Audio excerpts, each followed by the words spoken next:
सरकार की अपील कर रहे हैं, चेतावनी दे रहे हैं कि थोड़ा समझ जाओ। अभी हिमाचल कर्नाटक हारे हैं, दोनों मुख्यमंत्रियों ने क्या कहा, ओपीएस वालों ने हरा दिया, तो क्या प्रधानमंत्री चाहते हैं वो भी बयान दें। देखिए, ये बहाली नहीं जो सरकार करेगी उस सरकार को हम सत्ता से बहाल बेदखल कर देंगे। देखिए, बजट का सवाल नहीं है, 5 राज्यों ने कर दिया, उनके बजट है क्या, नियत का सवाल है, बजट का सवाल नहीं। उत्तर प्रदेश इतना बड़ा राज्य है, आर्थिक महाशक्ति हम मान रहे हैं, बजट का सवाल कहाँ, नियत नहीं है। अगर ये जो भारत सरकार बैठी है, उत्तर प्रदेश सरकार बैठी है, ये सरकार अगर पुरानी पेंशन बहाल नहीं करती है तो 2024 में देश की गद्दी इनको छोड़ना पड़ेगा। क्या योगी जी मोदी जी के राज में खुशी मना रहे हैं? ये डबल इंजन की सरकार कही जा रही है। जो पेंशन बहाल करेगा वही देश पे राज करेगा, चाहे वो योगी जी हो प्रदेश में या चाहे मोदी जी हो देश में। ये चेतावनी है कि विनती? विनती भी है और चेतावनी भी है। पुरानी पेंशन बहाली को लेकर लंबे समय से संघर्ष कर रहा है अटेवा मंच। हमारे साथ है विजय बंधु जो राष्ट्रीय अध्यक्ष से बात कर लेते हैं। विजय जी, लंबे समय से आपका ये संघर्ष चल रहा है पुरानी पेंशन को लेकर, और चुनाव से पहले भी कई तरीके की सरकारों ने वादे किए थे, अब फिर से एक बार आप लोगों ने संघर्ष शुरू किया, क्या कहेंगे? देखिए, अटेवा के नेतृत्व में ये पूरे देश में यात्रा चंपारण से शुरू हुई, आज लखनऊ आई है, और हमारा उद्देश्य है पुरानी पेंशन की बहाली, निजीकरण समाप्ति।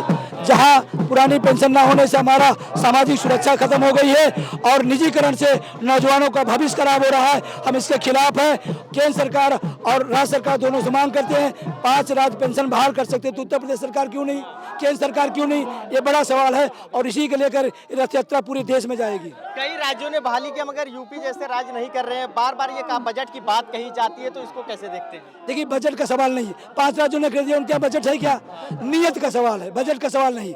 उत्तर प्रदेश इतना बड़ा राज्य है, आर्थिक महाशक्ति हम मान रहे हैं, बजट का सवाल कहाँ, नियत नहीं है, और जिसकी नियत नहीं है हमको पेंशन देने की, हमको उसकी नियत नहीं वोट देने की। 24 में चुनाव हो, इससे पहले ये प्रदर्शन क्या शक्ति प्रदर्शन है आप लोगों का? ये तो अभी जन जागरण है, शक्ति प्रदर्शन तो अक्टूबर में करेंगे दिल्ली में, 1 अक्टूबर में दिल्ली में पूरा देश आएगा, वहाँ शक्ति प्रदर्शन। ये तो अभी हम जागरूकता पैदा करने के लिए निकले हैं, सरकार की अपील कर रहे हैं, चेतावनी दे रहे हैं कि थोड़ा समझ जाओ। अभी हिमाचल कर्नाटक हारे हैं, दोनों मुख्यमंत्रियों ने क्या कहा, ओपीएस वालों ने हरा दिया, तो क्या प्रधानमंत्री चाहते हैं वो भी बयान दें भूतपूर्व होकर के कि हमको ओपीएस। 1 करोड़ लोग हैं पूरे देश में, 5 लोग अगर एक परिवार को 5 करोड़ लोग हैं, कैसे आप इनकार करेंगे, सवाल है मेरा। एक सवाल आखिरी ये है कि आज ये जो पूरा प्रदर्शन हो रहा है, क्या सिर्फ लखनऊ में हो रहा है या और भी राज्य में हो? ये लखनऊ में आज यात्रा आई है, अभी सीतापुर जाएगी, शाहजहांपुर जाएगी, अलग अलग जगहों पे ऐसे रूट बना हुआ है, पूरा 1 महीना की यात्रा है, ऐसे जाती रहेगी। और आप भी अगर कवर किए होंगे, राजनीतिक दलों में हो सकता है, शिक्षक कर्मचारी में ये उन्माद आपने नहीं देखा होगा, ये जयलाभ नहीं देखा होगा, और ये मैंने किसी किराए पर नहीं बुलाया है, ये अपने बुढ़ापे की लाठी के लिए स्वयं आए। 24 से पहले अगर कोई सरकार फैसला नहीं लेती आपके हित में, तो क्या आप क्या फैसला लेंगे जो है सत्ता दल को लेकर? जो पुरानी पेंशन बहाल नहीं करेगा हम उसे बाहर करेंगे। यानी पुरानी पेंशन वालों को ही आप समर्थन देंगे? बिल्कुल बिल्कुल। पुरानी पेंशन को लेकर लंबे समय से संघर्ष चल रहा है, एक बार फिर से आप लोगों ने बिगुल बजा दिया है, क्या लगता है इस बार ये बहाली हो पाएगी? देखिए, ये बहाली नहीं जो सरकार करेगी उस सरकार को हम सत्ता से बहाल बेदखल कर देंगे, ये बिल्कुल हम लोगों ने ठान लिया है। और हम लोगों के अटेवा एनएमओपीएस के ठानने से ही 5 देश में सरकार ने पुरानी पेंशन वापस की है। अगर ये जो भारत सरकार बैठी है, उत्तर प्रदेश सरकार बैठी है, ये सरकार अगर पुरानी पेंशन बहाल नहीं करती है तो 2024 में देश की गद्दी इनको छोड़ना पड़ेगा। अच्छा, मगर पिछली बार भी 2022 में भी जो जिन दलों ने आपको जो पुरानी पेंशन देने की बात कही थी, वो तो खुद ही सत्ता में नहीं आ पाए। नहीं आ पाए सत्ता में, यहाँ पर पूरा समाज जानता क्यों नहीं आए। हमारे को आप नहीं आरोपित कर सकते हैं। नहीं, मैं हम पूछ रहा लोगों था। ने, मेरे को मतलब पूरे कर्मचारी संवर्ग को, पूरा कर्मचारी संवर्ग बैलेट पेपर में सबसे ज्यादा वोट वही पार्टी पाई थी जो पार्टी हमको पुरानी पेंशन के लिए दी थी। अब अंदर कंप्यूटर में आप क्या कर रहे हो, क्या खेल कर रहे हो, इससे हमें नहीं मतलब है। वो बेईमानी ईमानदारी की बात है, ईमानदारी से अगर होता तो वो सत्ता होती, उत्तर प्रदेश में सरकार उसकी बनती और वोट मिलता हमको। अब 24 से पहले ये शक्ति प्रदर्शन है, ये शक्ति प्रदर्शन इसको मत कहिए, ये एक कर्मचारियों में जागरूकता है, एक जागरूकता ला रहे हैं हम लोग पूरे देश में 1 तारीख से 27 तारीख तक यात्रा करके। अगर हमारा ट्रेलर देखना हो, हमारा पिक्चर देखनी हो तो 1 अक्टूबर को रामलीला मैदान में जहां पूरे देश का कर्मचारी आ रहा है, वहां आप चलिए और देखिए 1 अक्टूबर को कितनी बड़ी भीड़ वहां पे पहुंच रही है। 1 अक्टूबर को हम लोग दिखाएंगे हम क्या कर सकते हैं। पूरे देश में 1 करोड़ कर्मचारी है, एक परिवार में 5 वोट अगर बात करो तो 5 करोड़ वोट होता है। 5 करोड़ वोट चाहे जिसकी सत्ता हम पलट सकते हैं। अशोक जी, सवाल यही है, सवाल कि लंबे समय से आप लोग संघर्ष कर रहे हैं, जाड़ा गर्मी बरसात हर मौसम में आप लोग प्रदर्शन करते हैं, अलग अलग जनपदों से आपके साथी चलकर आते हैं, मगर जो आप रिजल्ट चाहते हैं वो रिजल्ट नहीं मिल पा रहा। उसके लिए लड़ाई कितनी और अभी बाकी है? देखिए, अब हमारी लड़ाई का समय बिल्कुल है नहीं हमारे पास। हम जो पार्टियां लड़ रही चुनाव उनसे तेज हम चल रहे हैं इस समय। अभी कोई का इतना रथ नहीं पहुंचा जहां हमारा रथ पहुंच। बिहार हम खत्म कर दिए, यूपी आधा कवर कर लिए, आज से पश्चिम की तरफ जा रहे हैं और हम महाराष्ट्र में खत्म करेंगे। तो हमारी लड़ाई में कमजोरी नहीं है, ना हमारे लोग थके हैं, हमारे लोग भी जग रहे हैं। जब तक पुरानी पेंशन नहीं लेंगे तब तक हम लड़ते रहेंगे। पुरानी पेंशन की बहाली, पेंशन कितना महत्वपूर्ण है कर्मचारी के लिए? पेंशन की महत्ता आप इसी बात से लगा सकते हैं, आज की डेट में एक चतुर्थ क्लास कर्मचारी जो 20, 25, 30 हज़ार रुपये तनख्वाह पा रहा है, और बहुत सारे ऐसे सर्वेज आए हैं जो 4, 6, 10 साल नौकरी करने के बाद रिटायर हुए हैं, उनको 1400, 1500, 2000 रुपये पेंशन के रूप में मिल रहा है। और आज की डेट में जो सड़कों पर चूड़ियाँ लेके घूमते थे, 450 के सिलेंडर को महंगा बता रहे थे, हमारी पेंशन के बराबर उन्होंने सिलेंडर कर दिया है। तो आप बताइए भला कि उस पेंशन में हम लोगों का काम चलेगा? नहीं चलना है। तो पेंशन की महत्ता इस बात से है, सामाजिक परिवर्तन होता जा रहा है, परिवार एकीकरण की ओर जा रहे हैं।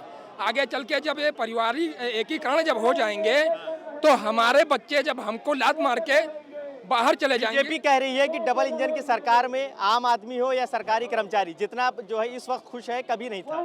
नहीं, बिल्कुल बहुत खुश है हम लोग, इतना खुश हैं कि तभी तो हम लोग जुलूस निकाले हैं, बिहार से लेकर के महाराष्ट्र की ओर झूमते हुए जा रहे हैं। देखिए, ढोल नगाड़ों के साथ में हम लोग एकदम इतना खुशी मना रहे हैं, जय जयकार मना रहे हैं। इससे ज्यादा खुशी की बात क्या? योगी जी, मोदी जी के राज में खुशी मना रहे हैं, ये डबल इंजन की सरकार कही जा रही है। जो पेंशन बहाल करेगा वही देश पे राज करेगा, चाहे वो योगी जी हो प्रदेश में, चाहे मोदी जी हो देश में। ये चेतावनी है कि विनती? विनती भी है और चेतावनी भी है। अगर वो पेंशन बहाल करेंगे तो 2024 में बीजेपी की सरकार आएगी, और नहीं पेंशन बहाल करेंगे तो हम लोग आज सड़कों पर हैं और कल पूरे देश में हम लोग घूमेंगे और उनके खिलाफ सड़कों पे उतरेंगे अगर वो पेंशन बहाल नहीं करते। पुरानी पेंशन को लेकर आप लोग लंबी लड़ाई लड़ रही है, इस चिलचिलाती उद्योग में फिर से आप लोगों ने लड़ाई शुरू कर दी। कैसे देखती है इस लंबी लड़ाई को?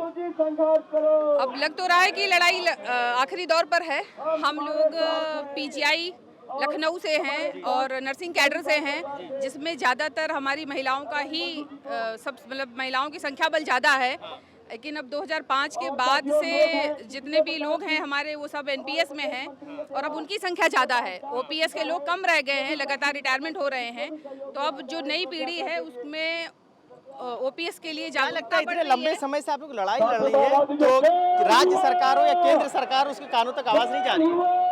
आवाज़ तो जा रही है, उसको तो आप देख ही रहे हैं कि जैसे जैसे किसी राज्य में चुनाव हो रहे हैं, पेंशन का मुद्दा अब उसमें रोल अदा कर रहा है।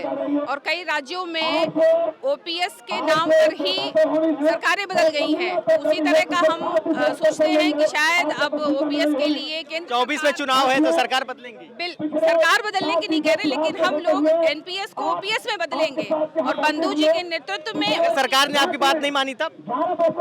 अब कोशिश तो हम यही कर रहे हैं, संघर्ष। प्रदर्शन लंबे समय से चल रहा है, किस तरीके से देखती है सरकार? क्या केंद्र सरकार 2 बार मोदी जी आए, अभी तक कोई मांग पूरी नहीं हुई, आगे क्या उम्मीद है?